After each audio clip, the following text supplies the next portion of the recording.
Good afternoon, everyone. Everyone in here, everyone out there, and also the people that will watch this video in the future. So thank you all so much for joining us today. My name is Clara, and I'm very happy to welcome you to the first annual Equal Measure Festival hosted by the East Vancouver Community Music School.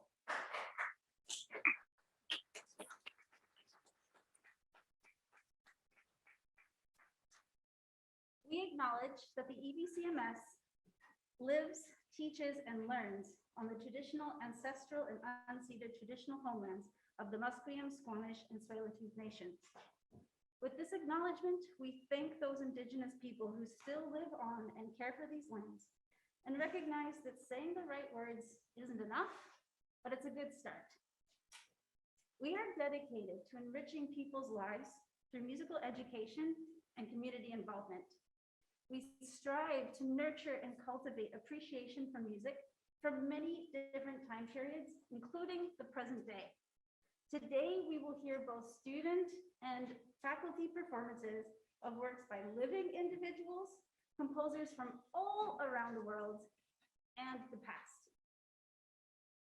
The East Vancouver Community Music School is committed to making music accessible to all. We provide bursaries to supplement the cost of music lessons to students of all ages from low-income households. If you're feeling generous today and you would like to make a donation to our bursary fund, there's a donation box at the back, and our email, music@evcms.ca, can accept e-transfers. Donations of any size are greatly appreciated, but please don't feel pressure to donate. It is a gift that you are here with us today.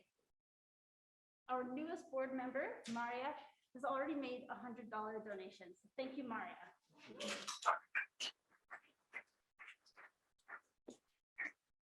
If you're interested in becoming a member of our nonprofit society, or if you would like to join our board of directors, please come talk to me or any one of us after the show, or contact us digitally at any time.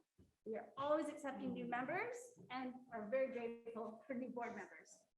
So we also have our online AGM next weekend. Without further ado, I would like to welcome the wonderful Sarah Westwick, who has planted the seed for this event. We would not be here without her.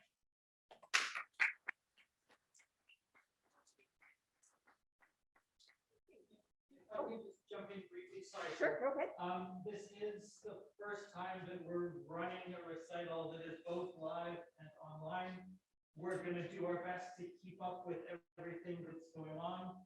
If you're online, I have the Zoom chat open, so if there are issues, let us know there. If you're here, we're going to be trying to get all the online performers up on the screen there, although the sound will be coming from the back because cables.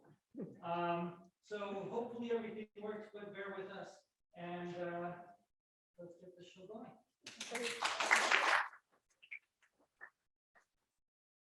Hi, so welcome. Thank you everybody for coming. This is our first Equal Measure Festival, where we're doing a student recital and then a faculty concert afterwards. But we have been doing student recitals of music. Last year it was also called Equal Measure. It was by women composers, and last year we called it Women and BIPOC. So we had Black composers and Indigenous and Métis. And before that, we had recitals of music by women composers. And you might wonder, why do we need to do this? Surely it's okay, like there are women composers on other concerts. But the fact is there are very few women composers whose music is regularly programmed. And I just want to give you a couple numbers here to show why diversity and inclusion is important, and why we are highlighting that here, making a point of finding these composers and playing their music and celebrating their lives.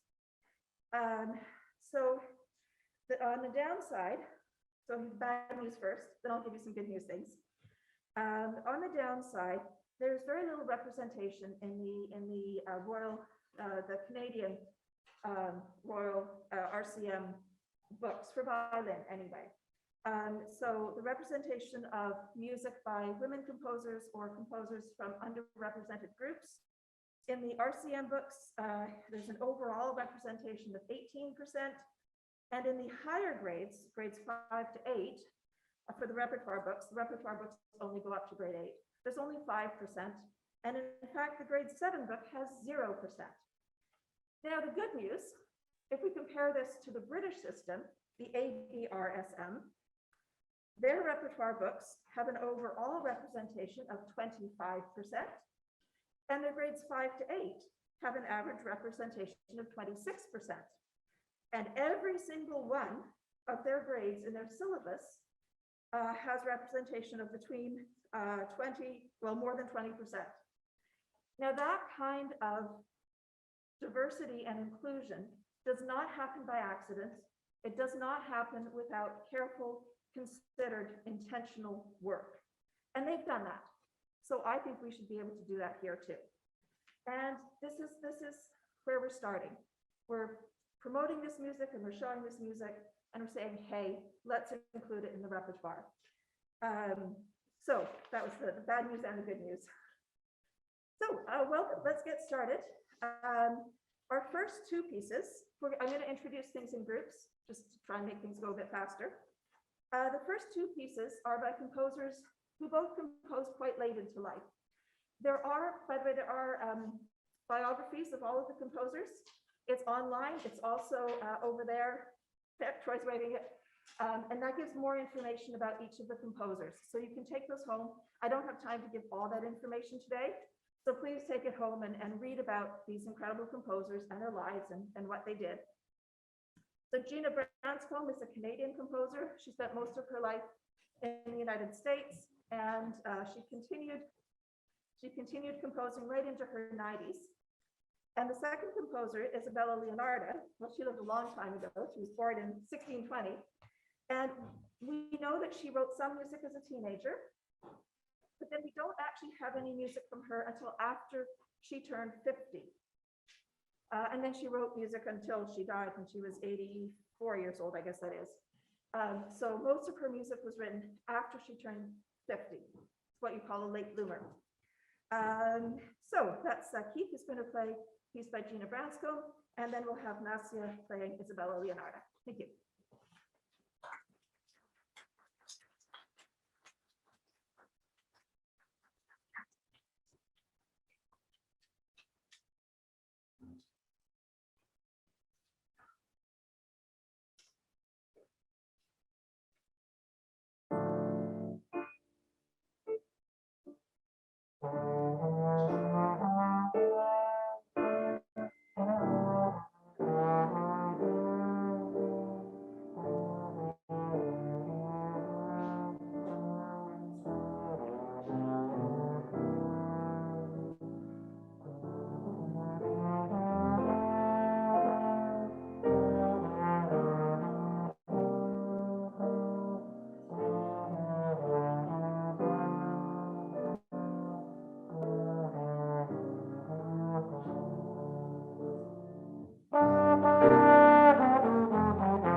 Our next live performer, Nate, is actually not here today.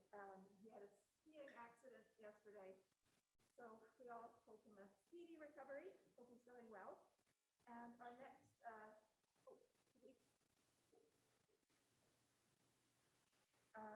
yeah, we actually don't need these up here. Okay. Right, so our next next two performances are up on the screen. So turn your head around to watch. Can you guys see from there the piano? Is it okay? You're okay? Good. Okay, so our next two composers. Oh, sorry. I prepared my notes and then I came up here unprepared. Sorry. So our next two performers are playing music. The first one is by Eleanor Murray. You'll notice on here we just have her date of death. We don't have her date of birth. And if you look through this program, you will notice a lot of the living female composers seem very reluctant to let us know what year they were born. The male composers don't have a problem with that, but I sympathize. But it is interesting. It does mean that when Eleanor Murray died, we know that she died. Still don't know when she was born, presumably sometime in the 20th century. Okay, the second composer that we're going to hear is Ignatius Sancho. And I just want to show this book. So for violinists and violin teachers, this came out quite recently from the Rachel Barton Pine Foundation, Music by Black Composers.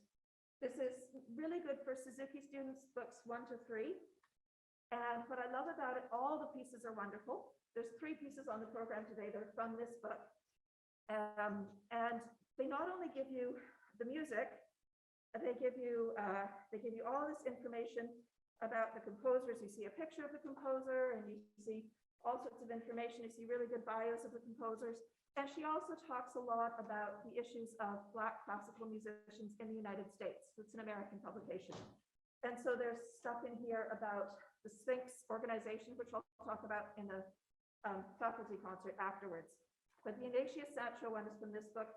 He was born on a slave ship, so he was born into slavery, and later on he was finally given his freedom, and the people who had him afterwards gave him an education, which was great and very unusual in those days. And by the time he died, he was incredibly famous. He published music, he published books, he published literature, he'd done lots of things. He's the first Black person to vote in a British election and the first Black person to have his obituary in a British newspaper. So a lot of firsts from him. So first of all, we will have live Margot and her, the other thing I wanted to say, sorry, a number of performances today. We have students playing with their parents, and I think that is just so wonderful and lovely.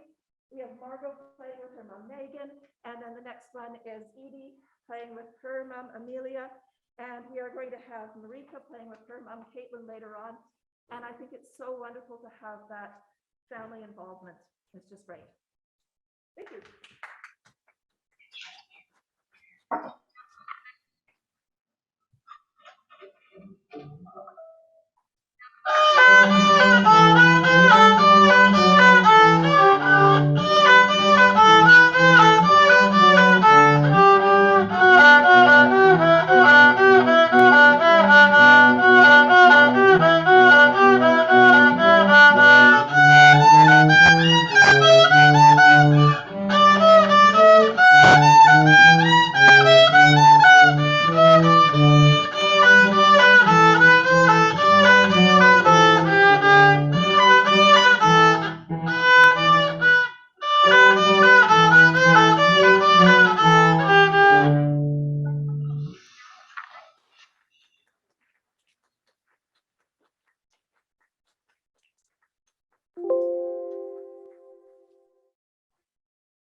I'm gonna, oh, actually, what music track it is?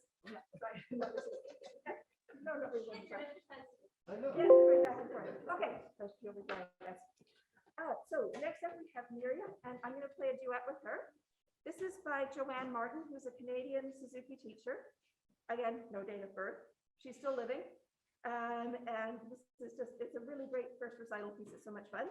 And then we will have Joshua playing a piece by Anne Crosby Godet, who's a Canadian piano teacher and composer. And then the third live piece in this set will be Marika playing with her mom, Caitlin. And I was only this morning when I was going over the program again, I realized that Marika and her sister Nasia are both playing pieces written by nuns. That was a coincidence.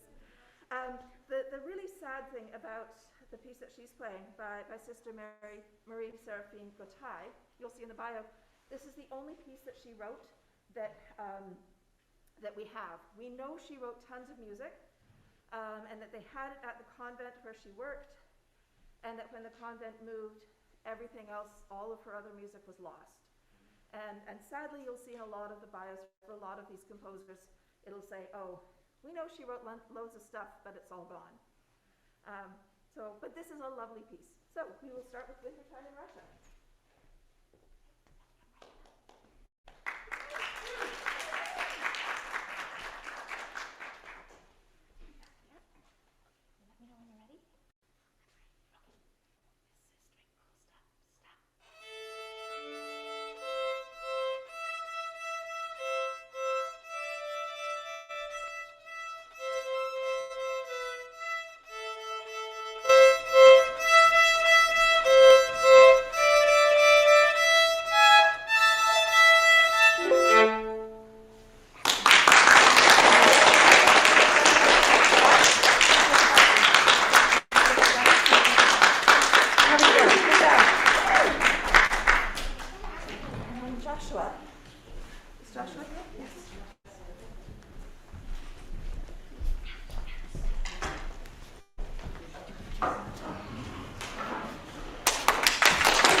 Duncan writes Okay, lots so of the really next fun four, music. I'm just gonna And choose we've got some more music. fun stuff from her coming up. Put it in She's a books to Canadian show. composer. Right.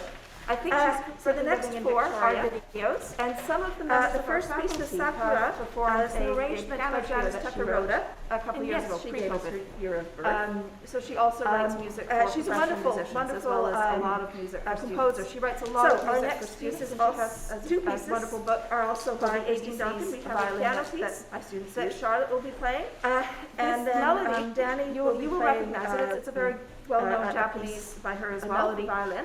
And if you stick And then around after for the Danny faculty plays, concert afterwards, we there's have a a very piece by different Florence arrangement of it. Price. Florence This Beatrice afternoon. Price. It's called the Deserted So Garden. you'll get a And I sampling do want of to mention a the little bit melody about here. Florence Beatrice Price. Then the next There will composer, be a piece Tanya by Sharapstova, faculty concert is a piano afterwards as teacher well. and composer who lives She's originally from Russia, beautiful and and lives amazing in Richmond, American and she's composer. We've had music by her on really these worth concerts learning before. about. It's always been I'm lovely. so excited And that then Gabby is Christine playing the Deserted Duncan. Garden. I will talk about This was the Christine first Duncan piece that I ever after heard the of video, Florence because Price, we're and going it to was have what 3 made me pieces by her fall in in a love row. with this composer So and say, I'll I'll talk about her in for music. between. This is the really lovely. So video I'm so glad and she's the playing live that piece. Christine Duncan stuff. We almost didn't have this piece, like we as in the world, because Florence Price had a great deal of difficulty getting her music published. Being female and being black in early 20th century United States, it was very difficult. And we thought when she died that a lot of her music was lost and was just, oh, too bad, oh, it's gone.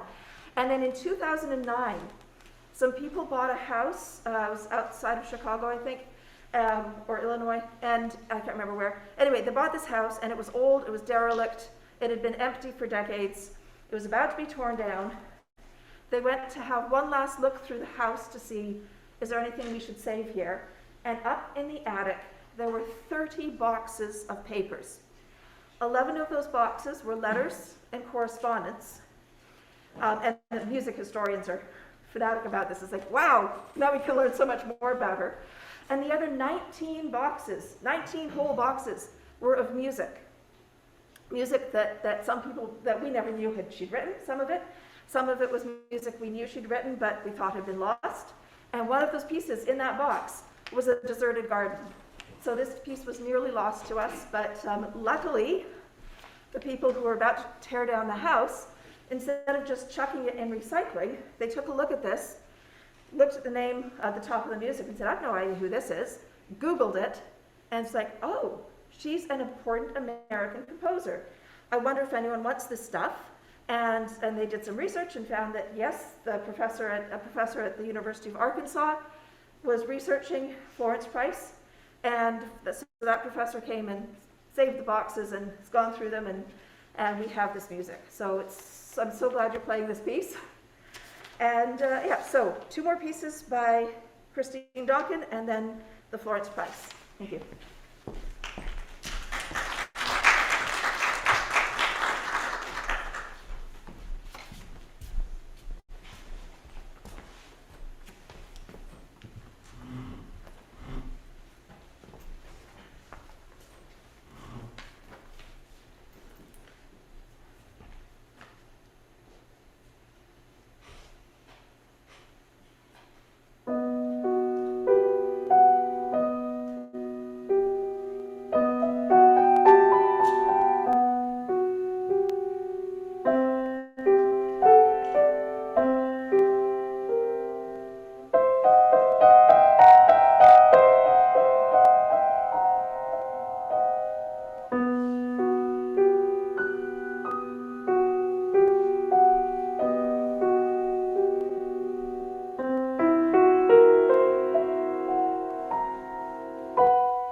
Joining us from Cambodia, not live, because they're asleep right now.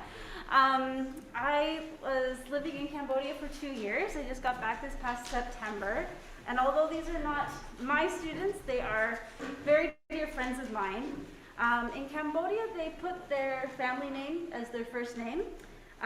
So the first out of the three will be Sovaria, that's his first name.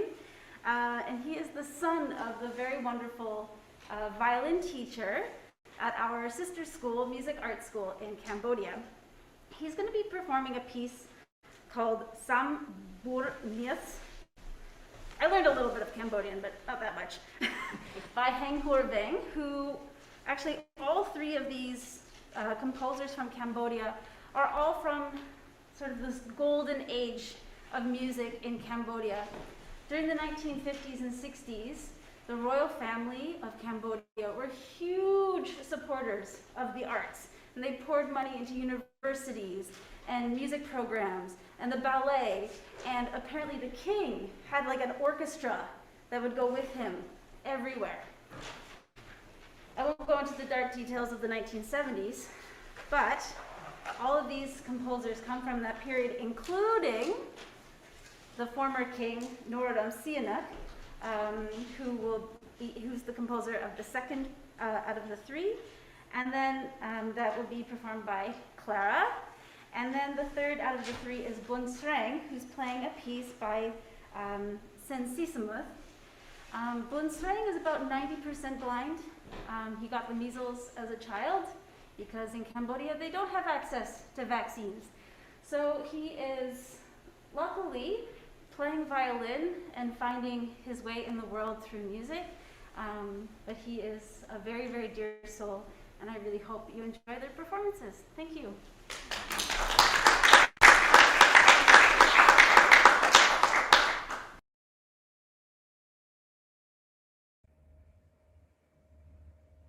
My name is Kanswandarek. I'm 14 years old. Today I'm gonna play Khmer song named Sambu Mi Ơi.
is Bunfrey. I am 20 years old. I will play my song Rong Du Rong Sen Rong Kai.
Back on the screen, we have a video of Nora playing Two Blues by Jean Etheridge, who is a Canadian composer, and her date of birth, 1943, and she's still alive.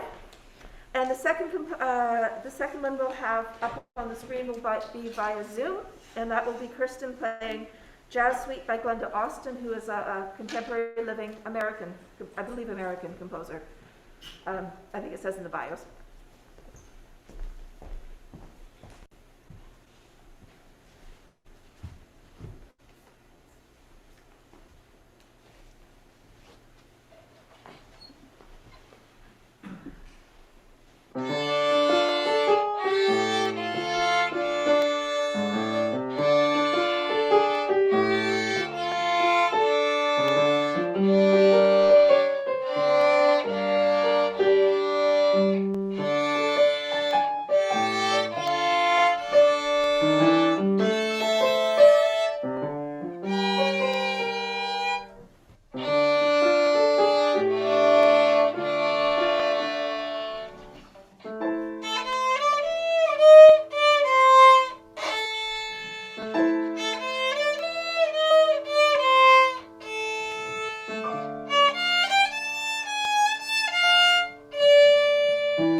our one and only clarinet player today.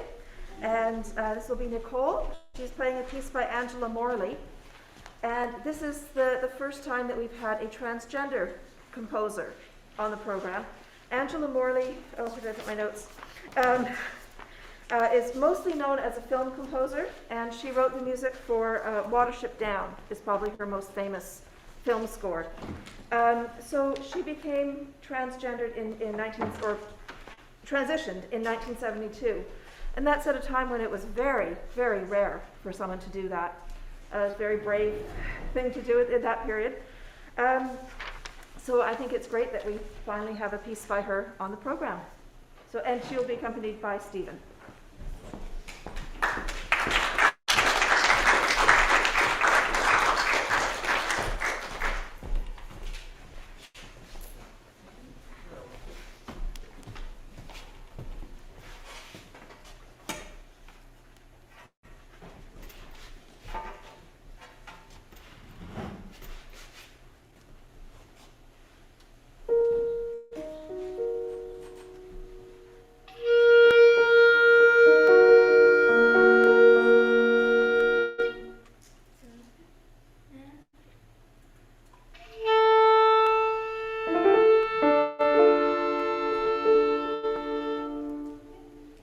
Pull it just a little bit.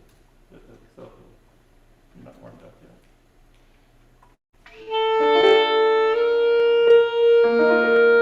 Let's try open G once.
pieces are all on the screen again. They're all videos. And the first one, Emily, it will be singing a piece by Lily Boulanger. Lily Boulanger is one of the few historical composers where we actually really do have all of her music, and that's because her sister was Nadia Boulanger, who lived a great deal longer than she did, and was the greatest composition teacher of the 20th century, and was also a force to be reckoned with, and really, really ensured that Lily's music and legacy survived. Lily, you'll see from the dates, Lily died very young. Her sister Nadia loved her and really worked to keep her music alive. And that's why we have all this wonderful music by Lily Boulanger. And she wrote for everything. So it doesn't matter what instrument you play, you'll find music by her. And then the second one, the next video says it's Ben and Barry Pierce. Originally, Ben was going to play with his dad, Barry, and in the end, they decided it was better for Ben to do the video by himself. So you'll just see one kid. And then the next one is Ben's dad, Barry, playing something else, playing El Choclo by himself. The piece that Ben is playing is by a living composer from Nigeria who lives in the States. And I thought I should tell you, Iya Niwura Iya Bia means mother is a priceless jewel. That's what the song is about. Okay.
For being here.